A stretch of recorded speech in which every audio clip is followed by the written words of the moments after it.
For us, finding our voice was really about figuring out our why. For us, why do we do what we do? What excites us? What motivates us? And, figuring out our voice was really about, this journey of trying to sort of answer some of these questions. And I think it's definitely an ongoing sort of thing that, we're always trying to figure out. These questions we ask ourselves over and over, and it sort of led us to do a lot of different sort of types of projects and led us to where we are now.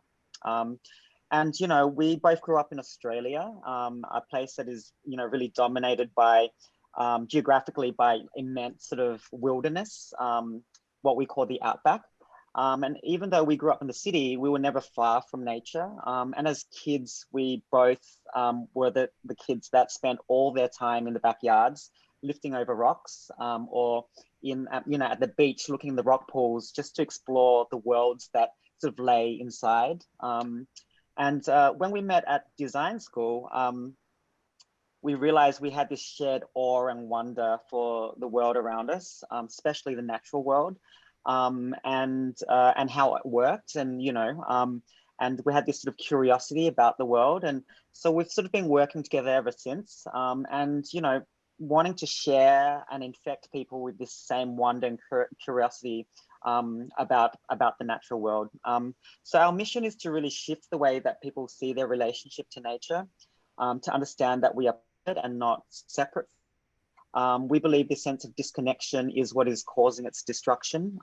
Nature is this sort of incredible, colorful, diverse, infinitely sort of creative force, and we are completely part of it. We're embedded within it, and it is also embedded within us as well. And this is an inescapable truth that we believe, and I feel like it's something that's very much forgotten with the modern world, and this separateness that we find ourselves with nature is, we feel an illusion. And so, our work is really, playfully explores different ways in which we're connected, and we use art to encourage others to envision the world through this lens of interconnectedness as well.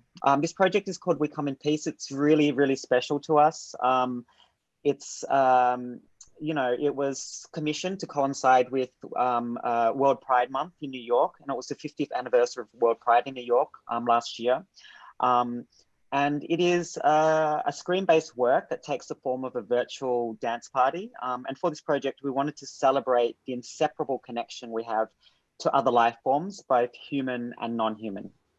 And we share this planet with, such an incredible array of strange and alien life forms, like so many different types of life forms, and this project collapses the boundaries between us and them, and then envisions this interconnectedness as an eternal synchronized interspecies dance. So Ed will take over as how we started to, sort of formalize this sort of project. And it started with a talk in South Africa. Yeah, we were invited to speak at Design Indaba at the start of last year.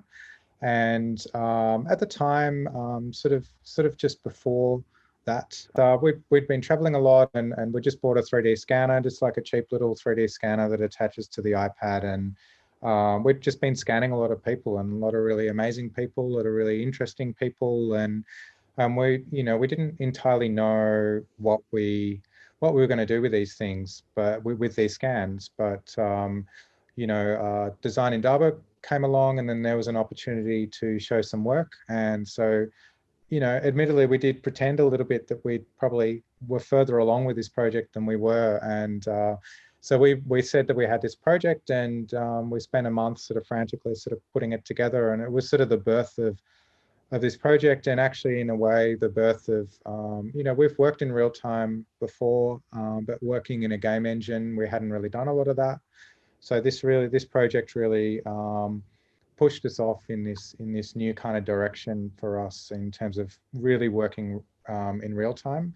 We scanned all of these people, and then turned them, resculpted them and retextured them and turned them into things like slime mold sea slugs as well. you know, I mean, a whole multitude of different things. You know, we really got to indulge, you know, all of these sort of different things that we were really interested in. And as Tin sort of mentioned before, this idea of hybridity is quite a big part of our work, and in the idea that we are not just sort of one thing, we are made up of a multitude of things, and this was sort of really sort of looking at that and exploring that. So these are just a selection. I think we did for this project, we did 32 forms and sort of these reimagined sort of life forms, kind of got all these characters and then brought them into the game engine, trained the hybrid organisms in Unity, which is a real-time game engine.